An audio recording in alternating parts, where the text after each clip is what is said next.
আসসালামু আলাইকুম ওয়া রাহমাতুল্লাহি ওয়া বারাকাতুহু। হাজার হাজার বছর ধরে আমরা রোজা রেখে আসলেও এই রোজা আমাদের স্বাস্থ্যের জন্য কতটুকু ভালো বা কতটা খারাপ তা চিকিৎসা বিজ্ঞানে জানা ছিল না। তবে গত ২০-৩০ বছরে রোজা নিয়ে গবেষণা অনেক এগিয়ে গেছে এবং কিছু আশ্চর্যজনক উপকারিতার প্রমাণ পাওয়া গেছে, যা আপনাদের কাছে শেয়ার করছি। এই ভিডিওতে রোজা রাখার 7টি অপূর্ব অসাধারণ উপকারিতা নিয়ে আলোচনা করব ইনশাআল্লাহ। তাহলে ভিডিওটি স্কিপ না করে পুরো দেখবেন। নম্বর 1, রোজার উপকারিতা। চিকিৎসা বিজ্ঞানে আমরা জানতে পেরেছি যে গত কয়েক দশকে জাপানের এক বিজ্ঞানী নোবেল পুরস্কার পেয়েছেন এই বিষয়ে কাজ করে। আমাদের সারা শরীরে ট্রিলিয়ন ট্রিলিয়ন কোষ দিয়ে গঠিত। মানব দেহের কোষের সংখ্যা থাকে গড়ে প্রায় 100 ট্রিলিয়ন। এই কোষগুলো এক একটা ছোটোখাটো কারখানার মতো, মানে এখানে সারাক্ষণ কাজ চলছে কারখানার মতো। সেই সাথে কিছু আবর্জনা তৈরি হচ্ছে, কিছু যন্ত্রপাতি ভেঙে যাচ্ছে, কিছু মেশিন নষ্ট হচ্ছে। সেই আবর্জনাগুলো সারাতে হবে। এই কাজটা কোষ নিজেই করে অটোফেজি নামে প্রক্রিয়ার মাধ্যমে। এই কার্যকর ক্ষতিকর জিনিসগুলো রিসাইকেল করে, অর্থাৎ আবার ব্যবহারের জন্য যোগ্য করে তোলে। কোষকে সতেজ হতে সাহায্য করে, শরীরে তারুণ্য ধরে রাখতে সাহায্য করে। আমাদের দেহের অটোফেজি প্রক্রিয়ায় এর ক্ষতিকারক প্রোটিনকে ধ্বংস করে বা কাজে লাগায়। অটোফেজি প্রক্রিয়া আমাদের শরীরকে কার্যকরী করে রাখে, দুর্বল অঙ্গাণু থেকে মুক্তি দেয় এবং ক্যান্সার কোষ ধ্বংস করে।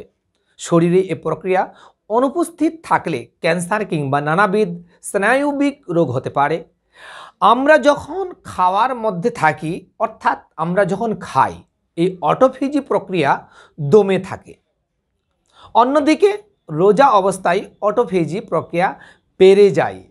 এই ব্যাপারটা অনেকে আশ্চর্যজনক মনে করেন, কারণ স্বাভাবিকভাবে মনে হয় যে খাবার না খেলে তো শরীরের ক্ষতি হয়।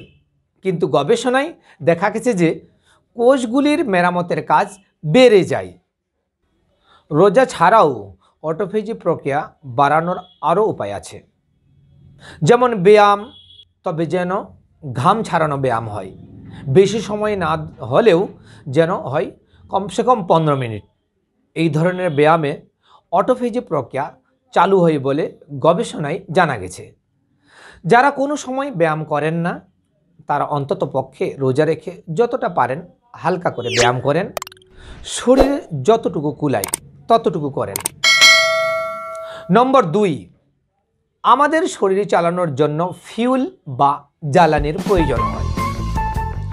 শরীর সেটা খাবার থেকে বা আগে থেকে জমিয়ে রাখা গ্লাইকোজেন বা এক প্রকারের চিনি থেকে নিয়ে থাকে। আমরা যখন রোজা রাখি তখন সাধারণত 10 থেকে 12 ঘন্টা পর এই ফিউল শেষ হয়ে যায়। আমাদেরকে চালানোর জন্য শরীরকে তখন আগে থেকে জমানো চর্বিতে হাত দিতে হয়। এটাকেই বলে মেটাবলিক সুইচ, অর্থাৎ চিনি থেকে সুইচ করে চর্বিতে আসা। জটিল একটা প্রক্রিয়াকে আমি খুব ছোট্ট করে বললাম। সাম্প্রতিক গবেষণায় দেখা গেছে এই সুইচের ফলে আমাদের স্বাস্থ্যে বেশ কয়েকটা উপকার হওয়ার সম্ভাবনা আছে, যেমন আমাদের হার্ট ভালো রাখা, পেটের চর্বি কমা, ব্লাড প্রেশার কমা, সুগারের মাত্রা নিয়ন্ত্রণে আসা সহ বেশ কিছু উপকারী বিষয়। তবে রোজা ভেঙে আমরা কিছু কাজ করি যা হার্টের জন্য ক্ষতিকর। সেটা কি? বাজার থেকে কিনে আনা ভাজা পোড়া খাওয়া। এগুলিতে ট্রান্স ফ্যাট আছে যা শরীরের জন্য খুব ক্ষতিকর। 2020 সালের এক গবেষণায় দেখা গেছে হোটেল, রেস্তোরাঁতে ব্যবহৃত তেল বা ডালডায় 92% অর্থাৎ অতিরিক্ত মাত্রায় ট্রান্স ফ্যাট আছে। এই ট্রান্স ফ্যাট হৃদরোগের ঝুঁকি বাড়ায়, হার্ট অ্যাটাকের ঝুঁকি বাড়ায়। ভাজা পোড়া, ফাস্টফুড, অনেক প্রক্রিয়া জাতীয় খাবার এড়িয়ে চলার চেষ্টা করবেন। রোজার মাসটাতেই দেখা যায় যে আমরা ভাজা পোড়া বেশি করে খাই, আমরা অধিকাংশ চিন্তা করি সারাদিন না খেয়ে থাকতে হয়, না খেয়ে থাকি তাই সন্ধ্যায় একটু ভাজা পোড়া ভালো করে খেতে হবে বা ভালো করে খাবো। রমজান মাসে রাস্তাঘাটেই ভাজা পোড়ার অনেক দোকান, দেখে মনে হয় এটা খাবো সেটা খাবো, তাই কিনে খাই, বানিয়ে খাই।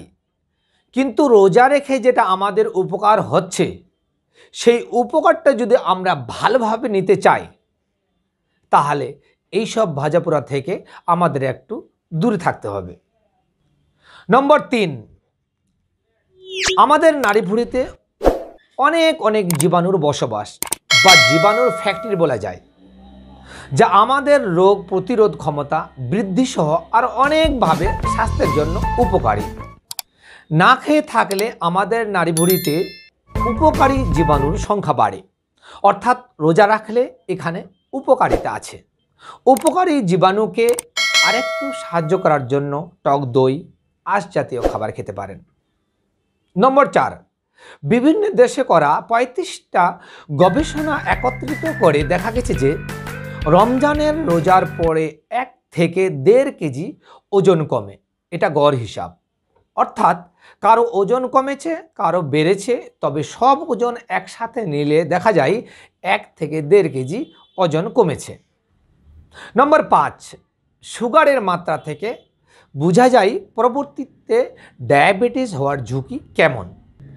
নির্দিষ্ট পরিমাণের চেয়ে বেশি সুগার থাকলে ডায়াবেটিস হওয়ার ঝুঁকি বাড়ে। রোজা রাখলে এই ক্ষেত্রেও উপকার পাওয়া যায়। তুরস্কের গবেষকরা ইরান, মিশর, কুয়েত সহ আরও কয়েকটি দেশে করা 16টা গবেষণা একত্রিত করে দেখেছেন যে রমজানের রোজা রাখার পরে নারী পুরুষ উভয়ের রক্তে সুগারের মাত্রা আগের চেয়ে ভালো হয়েছে। আরেকটা আলাদা গবেষণায় ইন্দোনেশিয়ার গবেষকরা 28টা গবেষণা একসাথে করে দেখেছেন যে রমজানে রোজা রাখার ফলে ডায়াবেটিস রোগীদের ডায়াবেটিস নিয়ন্ত্রণ খানিকটা উন্নতি হয়েছে। তবে যারা ডায়াবেটিস রোগী ওষুধ খাচ্ছেন, সেই ওষুধ কিভাবে চালিয়ে যাবেন সে পরামর্শ আপনার ডাক্তার আপনাকে দিবেন বা আপনি পরামর্শ করে নেবেন। রক্তের সুগারের নিয়ন্ত্রণ আর কিভাবে বাড়ানো যায়? যারা রিফাইন্ড কার্বোহাইড্রেট খান, অর্থাৎ সাদা চালের ভাত, সাদা আটার রুটি খান, তারা এটা পাল্টিয়ে লাল চাল খান, ঢেকি ছাটার চাল খান, যেটাকে বলে ব্রাউন রাইস। সাদা আটার রুটির বদলে লাল আটার রুটি খেতে পারেন। প্যাকেটের গায়ে লেখা দেখবেন ব্রাউন আটা লেখা আছে। নম্বর 6, আমাদের রক্তে এক প্রকার চর্বি থাকে যেটাকে বলে কোলেস্টেরল। কোলেস্টেরল অনেক বেশি পরিমাণে থাকলে রক্তনালীগুলোতে চর্বি জমে, রক্তনালীগুলো শুরু হয়ে যেতে পারে, ফলে হার্ট অ্যাটাক, স্ট্রোকের ঝুঁকি বেড়ে যায়। রমজানের রোজা রক্তে কোলেস্টেরলের মাত্রা নিয়ন্ত্রণে আনতে সাহায্য করে। সৌদি আরবের গবেষকরা সারা বিশ্বে করা 91টা গবেষণা একত্রিত করে দেখেছেন যে রমজান মাসের রোজায় কোলেস্টেরল ভালো নিয়ন্ত্রণে এসেছে। রোজার পাশাপাশি আর কি করলে কোলেস্টেরল ভালোভাবে নিয়ন্ত্রণ করতে পারা যায়? বিভিন্ন ধরনের বাদাম খান, যেমন পেস্তা বাদাম, কাঠবাদাম, চীনা বাদাম, আখরোট, তারপর বিভিন্ন বীজ যেমন তিসির বীজ, মিষ্টি কুমড়ার বীজ, চিয়া সিড, তৈলাক্ত মাছ যেমন ইলিশ, কই, মলা, চাপিলা, অলিভ অয়েল। বাইরে থেকে ভাজা পোড়া কেনা বাদ দিয়ে বাসায় অলিভ অয়েল দিয়ে রান্না করা খাবার, তৈলাক্ত মাছ, বাদাম, বীজ, এই খাবারগুলো খেলে কোলেস্টেরলের মাত্রা নিয়ন্ত্রণে আনতে সাহায্য করবে। নম্বর 7, স্বাস্থ্যবিজ্ঞান বলছে রোজা মানবদেহের জন্য প্রভূত কল্যাণের ধারক বাহক। 2019 সালের লন্ডনের 5টি মসজিদে লন্ডন রামাদান স্টাডি শিরোনামে একটি গবেষণা হয়। রমজানের আগে ও পরে ব্লাড প্রেশার মেপে দেখা যায় যে কোনো পরিবর্তন আসছে কি না।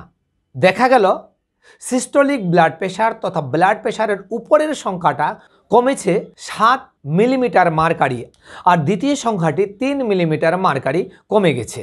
ভারত, পাকিস্তান, কাতার সহ বিভিন্ন দেশের প্রায় গবেষণায় উঠে এসেছে রমজানের রোজায় ব্লাড প্রেশার নিয়ন্ত্রণে উন্নতি আসে ওজন না কমলেও। ইফতার ও সেহরিতে বেশি বেশি ফলমূল খেলে ব্লাড প্রেশার নিয়ন্ত্রণ করা আরও সহজ হবে বলে মনে করেন গবেষকগণ। তাহলে সতর্ক হন, সুস্থ থাকুন এই কামনা করি। আসসালামু আলাইকুম ওয়া রাহমাতুল্লাহি ওয়া বারাকাতুহু।